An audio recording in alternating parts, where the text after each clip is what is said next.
2024 সালটা তো চলেই গেল। এই বছরটা যেতে যেতে জীবনে অনেক কিছু শিখিয়েছে। অনেক স্বার্থপর মানুষের মুখোশও খুলে দিয়েছে। তবে এমনটা কখনো আমি দেখতে চাইনি।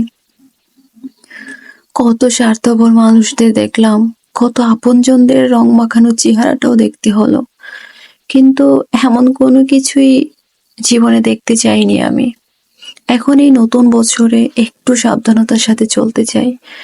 একটু তো সাবধানতার সাথে আমাকে চলতেই হবে, তাই না? হাত সবার সাথেই মেলাবো, কিন্তু বুকে হয়তো আর কাউকেই জড়িয়ে নিতে পারবো না, কিংবা জড়িয়ে নেওয়া হবে না, কারণ আমি চাইলেও হয়তো আর কাউকে বুকে জড়িয়ে নিতে পারবো না।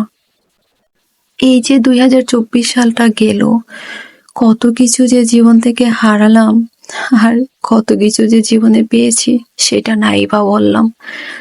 যারা জীবন থেকে চলে গেছে তাদেরকে আমি আর কিছুই বলতে চাই না। আর যারা নতুন করে এসেছে আমার জীবনে, তাদেরকে শুধু একটা কথাই বলতে চাই, আমার জীবনে বন্ধু হয়ে আসো, আর যেই হয়ে আসো না কেন, স্বার্থ ছাড়া আইসো আমার জীবনে।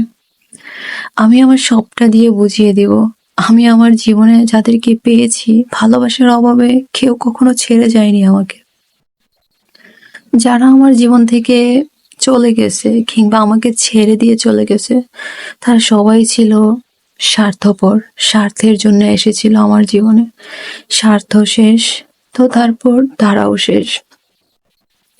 তবে নতুন করে আমার জীবনে তেমন কেউই আসেনি, তাই হারানোর তেমন কোনো ভয় বা চিন্তাও আমার নেই। এই যে নতুন বছরে মানুষ কত কি আয়োজন করতেছে, কত মানে কত রকমের পার্টি করতেছে, কেউ কেউ তো বারবিকিউ পার্টি করতেছে, নয়তো নানান রকমের পার্টি করতেছে।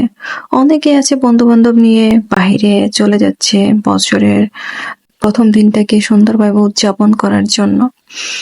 কিন্তু আমি এগুলো একদমই পছন্দ করি না। তবে ইচ্ছে ছিল বছরের প্রথম দিনটাতে নিজের হাতে রান্না করে ফ্যামিলির সবাইকে খাওয়াবো কিছু একটা। কিন্তু আফসোস, একটু ব্যস্ত থাকার কারণে, আর ব্যস্ততা যেমন তেমন, তবে বাড়িতে না থাকায় কাউকে আর কিছু করে খাওয়ানো হয়নি। তো আজ যখন বাড়িতে আসলাম, ভাবলাম সবার জন্য কিছু একটা রান্না করি। তাই সুজির রসমালাইটা করে সবাইকে খাওয়ালাম। আচ্ছা, কেমন হয়েছে আমার সুজির হালুয়াটা অবশ্যই সবাই কিন্তু জানাবেন। আচ্ছা, আরেকটা কথা, এই যে 2024 সালটা চলে গেল, আপনারা কে কে এই 2024 সালে কি কি পেয়েছেন জীবনে, আর কি কি হারিয়েছেন, আমাকে অবশ্যই কিন্তু জানাবেন। আর হ্যাঁ, এই যে নতুন বছরে কে কি করেছেন, অবশ্যই কিন্তু আমাকে কমেন্টে বলবেন। আমি তো জীবন থেকে অনেক কিছু হারিয়েছি, তা নতুন করে আর তেমন কিছু পাইনি। তবে আমি আমার জীবনে যা কিছু হারিয়েছি সেগুলোকে আমি আর মনে করতে চাই না।